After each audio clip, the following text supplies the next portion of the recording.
সম্মানিত উপস্থিতি, ইবাদত এর শাব্দিক অর্থ হচ্ছে গায়াতুল যুল্লি মা গায়াতিল মুহাব্বা, চূড়ান্ত পর্যায়ের ভালোবাসা সহ চূড়ান্ত পর্যায়ের বিমলিন চিত্ত হয়ে অপমান বোধ, এই অনুভূতি থেকে যেই কাজটা উৎসারিত হয় ওটার নাম কিন্তু মূলত ইবাদত। তো যেই আচরণের মধ্যে চূড়ান্ত পর্যায়ের ভালোবাসা থাকবে না সে ইবাদত হবে না। ঠিক তদ্রূপ চূড়ান্ত পর্যায়ের অপমান বোধ থাকবে না সেটা ইবাদত হবে না। যে কোনো একটা আছে আরেকটা নাই তাহলে সেটা ইবাদত হিসাবে পরিগণিত হয় না। অতএব আল্লাহ নবী মুহাম্মদ রাসূলুল্লাহ সাল্লাল্লাহু আলাইহি ওয়াসাল্লামের উদ্দেশ্যে আমরা চূড়ান্ত পর্যায়ের ভালোবাসা নিবেদন করি তো নাকি? আল্লাহ নবীর জন্য ভালোবাসা আছে তো? নবীর ভালোবাসা থাকে না, যদি থাকে না তোর কি বলেছেন, মন মুসলিম নয় মুনাফিক, তুই নবীর দুশমন। আপনার মনের ভিতরে যদি আল্লাহ নবী সাল্লাল্লাহু আলাইহি ওয়াসাল্লাম ভালোবাসা না থাকে আপনি তো মুসলমানই হতে পারবেন না। কিন্তু সেখানে অপমান বোধ নাই, আল্লাহ নবী সাল্লাল্লাহু আলাইহি ওয়াসাল্লামের কথা স্মরণ করে বিনম্র চিত্তে নিজের মনের ভিতরে যদি অপমান বোধ না নিয়ে আসা হয়, এটা হলো ইত্তেবা। এই ভালোবাসার মাধ্যমে তার যে অনুসরণ করবেন এটা হবে ইত্তেবা, এতাত, অনুসরণ।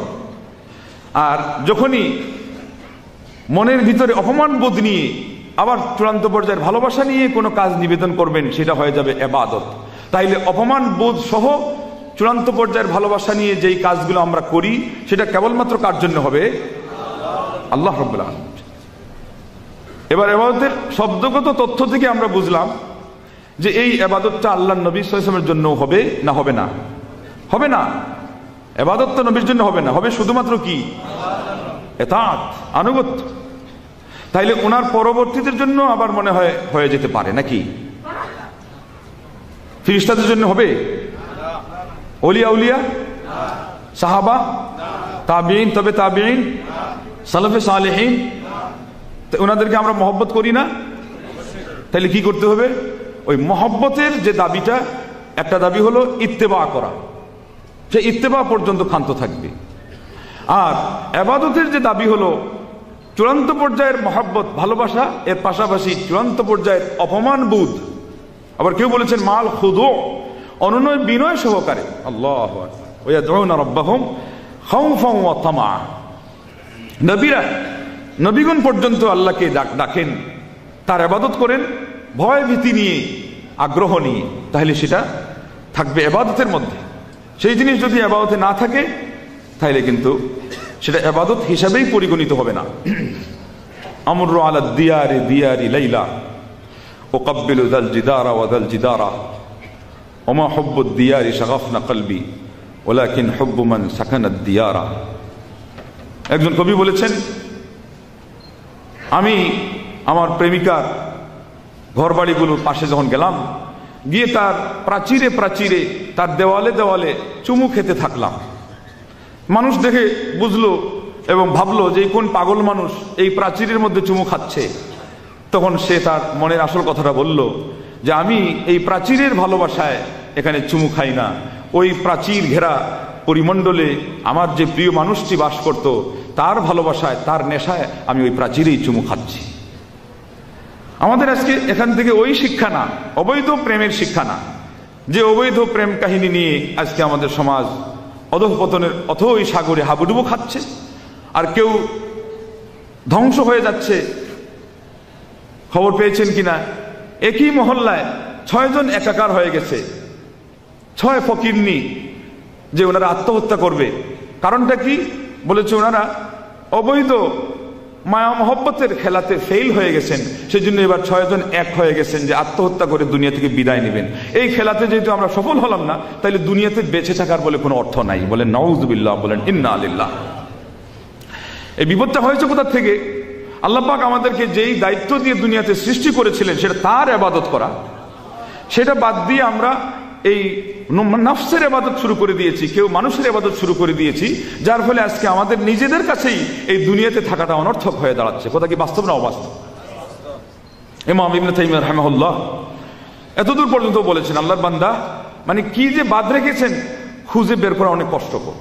এটাও বলে দিয়েছে যে কোনো পুরুষ যদি কোনো মহিলার অবৈধ ভালোবাসায় ফেসে যায় তাইলে সেই পুরুষটি ওই মহিলার দাসে পরিণত হতে বাধ্য হয়। লা ইলাহা ইল্লাল্লাহ। অথচ দাস আপনি কার হবেন? আপনি গোলাম হবেন কার? আল্লাহ। কেন? ওই যে অবৈধভাবে আপনার চূড়ান্ত পর্যায়ের ভালোবাসা, আবার সেখানে কি অপমান বোধ, যেটা কারণ একজন পুরুষ আপনার পুরুষত্ব নিয়ে আপনি যদি ওখানে ফেসে যান তাহলে কিন্তু আপনার ব্যক্তিত্ব আর রক্ষা করা সম্ভব হবে না। সেই জন্য উনি অন্য কোনো কথায় আর এই বিষয়টি আনেননি, এখানে এনেছেন। কেননা ওই জায়গাতে গিয়ে সে ওই ভালোবাসাও দিয়ে দেয়, আবার অপমান বোধ তাকেও দিয়ে দেয়। কেন? জানে যে মান সম্মানও যাচ্ছে, দুনিয়াও যাচ্ছে, আখেরাতও যাচ্ছে, ইমান নষ্ট হচ্ছে, আমল নষ্ট হচ্ছে, সময় নষ্ট হচ্ছে, টাকা নষ্ট হচ্ছে, তার প্রেস্টিজ লস হচ্ছে, প্রেস্টিজ পানসার হচ্ছে, অন্য জায়গায় আল্লাহর দিনের জন্য যেটা সে করতে পারে না, অথচ সেই জায়গায় সবই অকাতরে বিলিয়ে দিচ্ছে। তাইলে এই লোকটা তো ওই দাসে পরিণত হয়ে গেল না? ইন্না লিল্লাহি ওয়া ইন্না ইলাইহি রাজিউন। নারী হলো জ্যোষ্ঠী মধু, লাউ গাছে দয়ে কদু। নারী হলো জ্যোষ্ঠী মধু, লাউ গাছে ধরে কদু, বের করা চলবে না। নারী হলো ভাঙা নাও, নায়ের গেলে সঙ্গে যাও। নারী দেখলে পাগল সাধু, নারীকে এইভাবে ছেড়ে দিলে মান সম্মান থাকবে না। কথা কি বাস্তব না অবাস্তব? আজকে সমাজের মান সম্মান থাকছে না। সমাজের যুবক যারা হবে আল্লাহর ইবাদতে সবচেয়ে বেশি একনিষ্ঠ, সবচেয়ে বেশি তৎপর, যেই যুবককে সুসংবাদ দিয়েছেন আল্লাহ নবী মুহাম্মদ রাসূলুল্লাহ সাল্লাল্লাহু আলাইহি ওয়াসাল্লাম, এই বলে যে ওয়াশাবুন নাশা ফি ইবাদাতিল্লাহ নাশা ফি তাআতিল্লাহ। আজকে সেই যুবক নাশা ফি ইবাদাতিল মারআ নাশা ফি তাআতিল মারআ এমন যদি হয় তাহলে অবস্থা কি দাঁড়াবে? সেই জন্য তো আজকে পাল্টে গেছে, উলট পালট হয়ে গেছে দুনিয়ার কারবার। পিচ ঢালা ওই রাস্তাটিতে চলছে স্টিমার, চলবেই তো। পিচ ঢালা রাস্তা ছিল গাড়ি চলার জন্য, এখন চলছে স্টিমার। কেন? আমরা আমাদের অবস্থাকে পাল্টিয়ে দিয়েছি, আল্লাহ পাক তার ফয়সালাকে পাল্টিয়ে দিয়েছেন। এবং এবার যে রোড করেছেন গাড়ি চালানোর জন্য, সেটার উপর নৌকা চলছে, উল্টা পাল্টা হয়ে গেছে সব। কারণ আর কিছুই নাই। ওমা যালামাহুমুল্লাহ ওয়ালাকিন কানু আনফুসাহুম ইয়াজলিমুন। আল্লাহ পাক তাদের উপর জুলুম করেন নাই, তারা নিজেরাই নিজেদের উপর জুলুম করেছে। কি জুলুমটা আমরা করেছি? আল্লাহ পাক আমাদেরকে যেই দায়িত্ব দিয়ে সৃষ্টি করেছেন সেটাতে আমরা আজকে অটল নাই।